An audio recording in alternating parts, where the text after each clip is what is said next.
재교정이 안 될 정도로 이제 각막 두께가 얇아져 있다 하는 경우에는 다른 방식으로 교정을 해야죠. 원장님 되게 오랜만인 것 같네요. 네, 안녕하세요. 오랜만이네요. 어떻게 지내셨나요? 여름 동안에 열심히 수술하고 또 환자분들 진료 봐드리고 그렇게 지냈습니다. 저희 방학쯤에 진짜 젊은 친구들 많이 왔을 것 같은데 요즘도 각막 두께 두껍다고 말해주면 좋아하는 친구들 많나요? 그럼요. 두껍다고 하면 좋아하시고 얇다고 하면은 또 실망하시고 그런 경우들이 있습니다. 수술 받기 전에 그날 바로 진료를 보시는 분들도 있지만 각막 두께를 듣고 가서 나 각막 두께 이 정도 나왔는데 어떤 수술 받으면 좋냐 인터넷에다가 또 물어보는 사람들도 되게 많거든요. 병원에서 물어보고 답을 듣는 게 사실 제일 정확하기는 할 텐데 서로 온라인상에서 물어보시면은 약간은 이제 왜곡된 정보들이 돌 수가 있죠. 네, 그래서 오늘은 안과 의사가 딱 각막 두께는 이런 거다 모든 거를 다 한번 여쭤볼까 합니다. 첫 번째로 각막 두께가 두꺼우면 무조건 좋은 건가요? 근데 무조건 두껍다고 좋은 건 아니고요. 그렇다고 뭐 두껍다고 나쁜 것도 없어요. 사실 두께보다는 정상적으로 각막이 깨끗하게 잘 형성이 돼 있고 특별히 질환이 없이 기능을 잘 하면 뭐 두껍든 얇든 아무 문제가 없습니다. 우리가 이제 수술을 하려고 하면 두께나 각막의 모양이 관련이 돼 있기 때문에 그런 것들을 검사해서 확인을 하게 됩니다. 수술에서 중요한 거는 어떤 점에서 중요한 건가요? 일단은 각막 수술이라고 하는 게 뭐 쉽게 말하면 각막을 깎아서 근시 난시를 교정하는 원리이기 때문에 기존의 각막 두께보다 얇아지게 되겠죠. 그래서 어느 정도 이상 또 얇아지면 안 되고 또 모양에 문제가 없어야 정상적으로 각막을 깎을 수 있기 때문에 수술을 할 때는 그 부분이 중요하게 됩니다. 각막 두께가 태어날 때부터 정해지는 건지 아니면 환경적으로 변할 수 있는 건지 그런 것도 궁금합니다. 일단은 태어날 때 좀 가지고 태어나는 부분이 제일 크고요. 어떻게 보면 이제 유전적인 요인인데 이게 유전적이라고 하면은 뭐 부모님한테 그대로 물려받는다 이렇게 생각하실 수 있는데 그거는 아니고 태어날 때 이제 가지고 태어나는 정해져 있는 부분이 제일 큽니다. 뭐 인종적으로 봐도 지금까지 뭐 연구들을 보면은 뭐 아프리카 사람들이 뭐 유럽인, 아시아인보다 조금 더 얇다 뭐 이런 결과들도 있고 그 다음에 가족적인 요인이 또 있기 때문에 형제 자매 간에는 각막이 어느 정도 좀 유사성이 크고 특히 뭐 일란성 쌍둥이 같은 경우는 아주 유사하죠. 그런 부분이 유전적인 요인이라고 볼 수가 있습니다.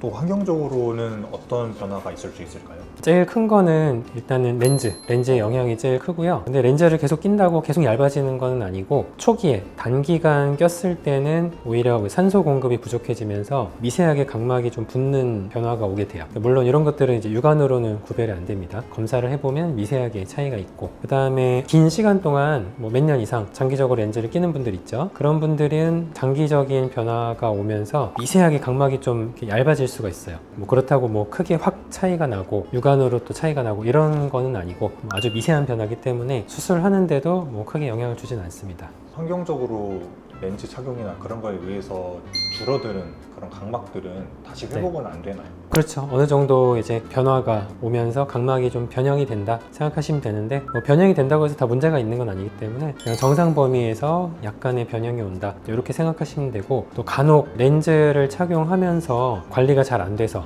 각막염이 생기는 이제 그런 경우에는 각막에 흉터가 생기거나 각막이 부분적으로 또 얇아지는 경우가 생길 수가 있어요. 그 다음에 부분적으로 또 두꺼워질 수도 있고 또 각막이 이제 뒤틀리거나 변형이 되는 경우도 있을 수 있고 이런 경우에는 수술이 좀 어려울 수도 있겠고요. 그 외에 또 아토피가 있다든지 하는 경우에 어렸을 때부터 계속 이렇게 눈을 많이 비비는 분들 그런 분들은 물리적으로 자꾸 충격이 가해지면 원추 각막이 유발이 될 수가 있거든요. 그런 경우에도 이제 각막이 얇아지는 변화가 올 수가 있습니다.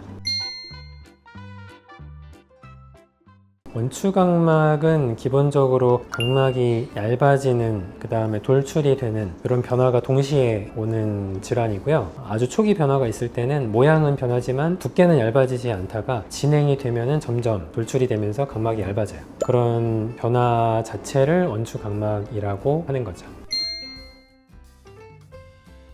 보통은 우리가 정상 평균치가 530 중반대 정도가 나오는데 보통 평균 이상 되는 각막은 대개는 수술하는 데는 문제가 없고요. 간혹 각막이 500 이하로 좀 얇다 이런 분들 중에 고도근시를 가지고 있는 분들은 수술이 좀 곤란한 경우가 있을 수가 있고 간혹 또 400 후반대 이내로 많이 얇다 이런 분들은 각막을 깎는 수술은 안 될 가능성이 높아서 렌즈 삽입술 쪽으로 하는 걸 권장을 합니다. 혹시라도 수술을 했는데 재교정을 하지 못할 만큼만 남게 되면 어떻게 수술을 해주시나요? 재교정이 안 될 정도로 이제 각막 두께가 얇아져 있다 하는 경우에는 이제 렌즈 삽입술이라는 다른 방식으로 교정을 해야죠.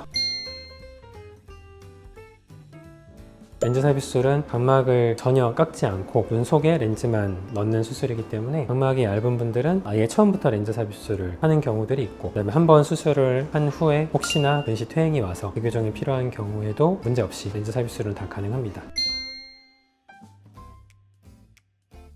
일단은 제일 각막에 문제를 많이 일으키는 게 대표적인 게 이제 렌즈 착용이거든요. 그래서 수술 전에는 보통 이제 소프트 렌즈 이제 많이 끼시는데, 소프트 렌즈 중에서도 원데이가 있고 또 장기 착용하는 소프트 렌즈가 있고 종류가 여러 가지인데, 장기 착용하는 소프트 렌즈, 그 다음에 컬러 렌즈, 이런 것들은 좀 주의하시는 게 좋습니다. 왜냐면 눈에 조금 더 문제를 일으킬 수가 있기 때문에 렌즈를 착용하면서 눈이 아프다, 뭐 시력이 떨어진다, 충혈이 많이 됐다, 이런 경우에 바로 렌즈를 좀 쉬어야 되고, 불편한 게 지속이 되는 경우에는 안과에서 꼭 체크를 해보셔야 됩니다. 간혹 검진을 받지 않고 불편한데도 계속 렌즈를 끼는 분들이 계신데, 렌즈 합병증이 오는 경우들이 있거든요. 렌즈 합병증도 심하게 오면 눈에 혼탁이 남는다든지 또 시력에도 손상이 남는 경우가 있어요. 그래서 불편한 게 있을 때는 꼭 렌즈를 중단하고 지속이 되면 진료를 보셔야 되겠습니다. 그리고 또 그거랑 별개로 눈을 많이 비비는 분들, 만성적으로 계속 눈을 비비는 경우에는 또 눈이 약해지면서 원주각막 유발이 될 수가 있거든요. 네, 그런 것도 좀 자제를 하시는 게 좋겠습니다. 원장님은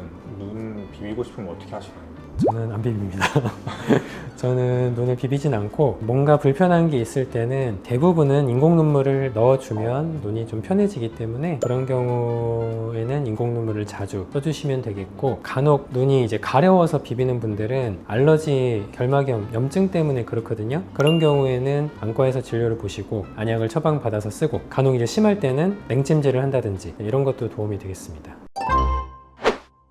오늘은 각막 두께에 대해서 이제 말씀을 드렸는데요. 저희가 수술을 할 때는 각막 두께만 가지고 판단을 하지는 않기 때문에 병원에 오셔서 여러 가지를 종합적으로 검사해보고 본인에게 적합한 수술이 어떤 건지 얘기를 들어보시는 게 가장 정확할 것 같고, 혹시나 온라인에서 서로 이제 의견을 공유할 수는 있겠지만 한 가지로만 판단을 하지 않기 때문에 좀 왜곡된 정보들을 서로 들으실 수가 있어요. 그래서 또 혼동이 될 수 있기 때문에 병원에 오셔서 확인을 받으시고 적합한 수술을 추천받아서 하시는 게 더 안전하고 정확한 수술을 하시는 방법이 될 것 같습니다. 감사합니다.